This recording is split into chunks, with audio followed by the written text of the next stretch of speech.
Hello दोस्तों, आप सभी का स्वागत है गणित मंदिर क्लास में। आज हम लोग टाइम एंड वर्क में अल्टरनेटिव डेज से रिलेटेड सवालों को करेंगे। Question number 1। ए 9 दिन में एक काम को कर सकता है और बी 12 दिन में एक काम को कर सकता है। 9 और 12 का एलसीएम 36 होता है।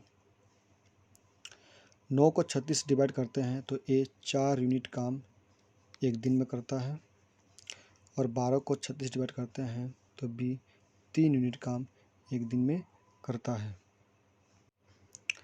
क्वेश्चन में कहा गया है कि पहला दिन ए काम करता है और दूसरे दिन बी काम करता है, तो इसका मतलब पहला दिन ए 4 यूनिट काम करता है और दूसरे दिन बी 3 यूनिट काम करता है। तो इस तरह से 4 + 3 7 यूनिट काम 2 दिन में होता है, लेकिन 36 यूनिट काम करना है। तो इस 7 को ऐसे नंबर के साथ गुना करना है कि गुना करने के बाद जो नंबर मिलेगा वह नंबर 36 के बराबर होना चाहिए या तो 36 के करीब होना चाहिए। 7 को 5 से गुना करते हैं तो 2 को भी 5 से गुना करना है। इस तरह से 35 यूनिट काम 10 दिन में हो जाता है। अब यहाँ पर अल्टरनेटिव दिन का कंसेप्ट यूज होगा। पहला दिन ए 4 यूनिट काम करता है, लेकिन टोटल 36 यूनिट काम में से 35 यूनिट काम यूनिट हो चुका है, सिर्फ 1 यूनिट काम बचा हुआ है। तो इस 4 यूनिट काम में से 1 यूनिट काम की ज़रूरत है। तो आंसर होगा 10 दिन और 4 यूनिट में से 1 यूनिट काम की ज़रूरत है। तो only option C. Question number 2। A 9 दिन में एक काम को कर सकता है और बी 12 दिन में एक काम को कर सकता है। 9 और 12 का 36 होता है। तो इस तरह से ए 4 यूनिट काम एक दिन में करता है और बी 3 यूनिट काम एक दिन में करता है। क्वेश्चन में कहा गया है कि पहला दिन बी काम करता है और दूसरे दिन ए काम करता है। इसका मतलब पहला दिन बी 3 यूनिट काम करता है और दूसरे दिन ए 4 यूनिट काम करता है। तो इस तरह से 3 + 4 7 यूनिट काम 2 दिन में हो जाता है, लेकिन 36 यूनिट काम करना है। तो 7 को 5 से गुना करते हैं तो 2 को भी 5 से गुना करना है। तो इस तरह से 35 यूनिट काम 10 दिन में हो जाता है। अब यहाँ पर अल्टरनेटिव दिन का कंसेप्ट यूज होगा। पहला दिन बी 3 यूनिट काम करता है, लेकिन टोटल 36 यूनिट काम में से 35 यूनिट काम हो चुका है, सिर्फ 1 यूनिट काम बचा हुआ है। तो इस 3 यूनिट काम में से 1 यूनिट काम की ज़रूरत है। तो आंसर होगा 10 दिन और 3 यूनिट काम में से 1 यूनिट काम की ज़रूरत है। तो ऑप्शन डी होगा आंसर। Question number 3। ए 20 दिन में एक काम को कर सकता है और बी 30 दिन में एक काम को कर सकता है। सी 60 दिन में एक काम को कर सकता है। 20, 30, 60 का एलसीएम 60 होता है। 20 को 60 से डिवाइड करते हैं तो ए 3 यूनिट काम एक दिन में करता है। 30 से 60 को डिवाइड करते हैं तो बी 2 यूनिट काम एक दिन में करते हैं और 60 को 60 से डिवाइड करते हैं तो सी 1 यूनिट काम एक दिन में करता है। क्वेश्चन में कहा गया है कि हर दूसरे दिन पर ए का साथ देने बी और सी चले आते हैं। इसका मतलब पहला दिन ए अकेले 3 यूनिट काम करता है और दूसरे दिन ए बी सी तीनों साथ मिलकर 6 यूनिट काम करते हैं। इस तरह से 9 यूनिट काम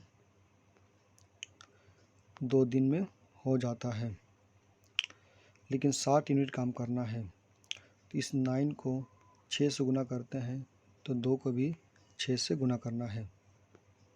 तो 54 यूनिट काम 12 दिन में हो जाता है। अब यहाँ पर अल्टरनेटिव दिन का कंसेप्ट यूज होगा।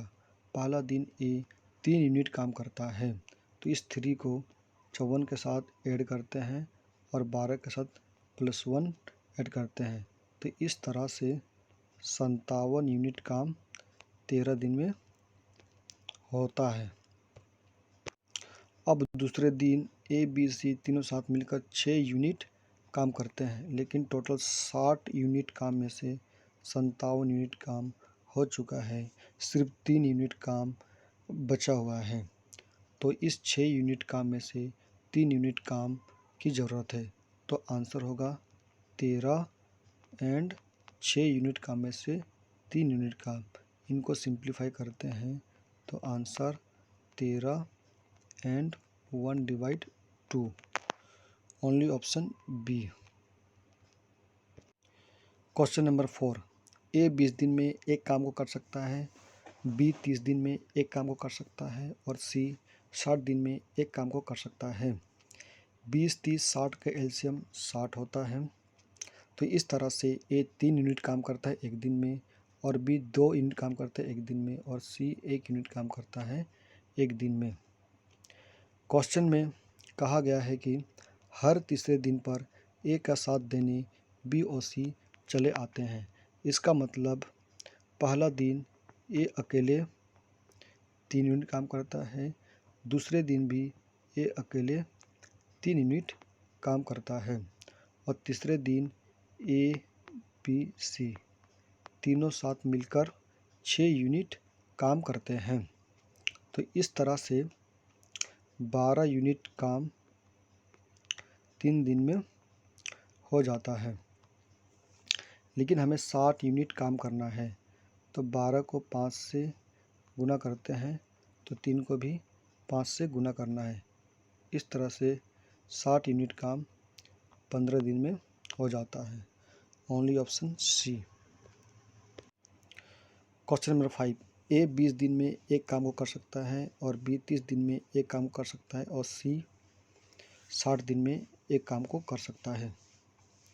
तो इस तरह से 20, 30, 60 का एलसीएम 60 होता है। तो ए 3 यूनिट काम करता है एक दिन में, और बी 2 यूनिट काम करता है एक दिन में, और सी 1 यूनिट काम करता है एक दिन में। क्वेश्चन में कहा गया है कि हर दूसरे दिन पर ए के साथ बी देता है और हर तीसरे दिन पर ए के साथ सी देता है। इसका मतलब ए पहला दिन 3 यूनिट काम करता है, और दूसरे दिन ए बी साथ मिलकर 5 यूनिट काम करते हैं, और तीसरे दिन ए सी मिलकर 4 यूनिट काम करते हैं। तो इस तरह से 12 यूनिट काम 3 दिन में हो जाता है, लेकिन हमें 60 यूनिट काम करना है। तो 12 को 5 से गुना करते हैं, तो 3 को भी 5 से गुना करना है। तो इस तरह से 60 यूनिट काम 15 दिन में हो जाता है। Only option C. Question number 6। A 30 दिन में एक काम को कर सकता है, बी 20 दिन में एक काम को कर सकता है और सी 10 दिन में एक काम को कर सकता है। 30, 20 और 10 का एलसीएम 60 होता है। तो इस तरह से ए 2 यूनिट काम करता है एक दिन में, और बी 3 यूनिट काम करता है एक दिन में, और सी 6 यूनिट काम करता है एक दिन में।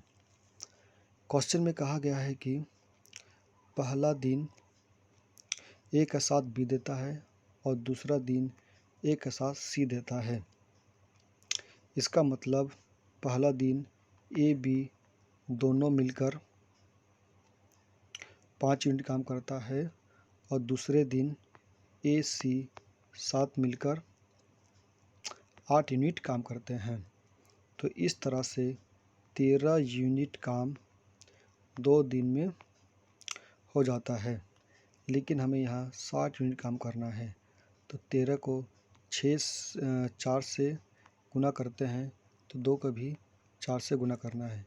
तो इस तरह से 52 यूनिट काम 8 दिन में हो जाता है। अब यहाँ पर अल्टरनेटिव दिन का कंसेप्ट यूज होगा।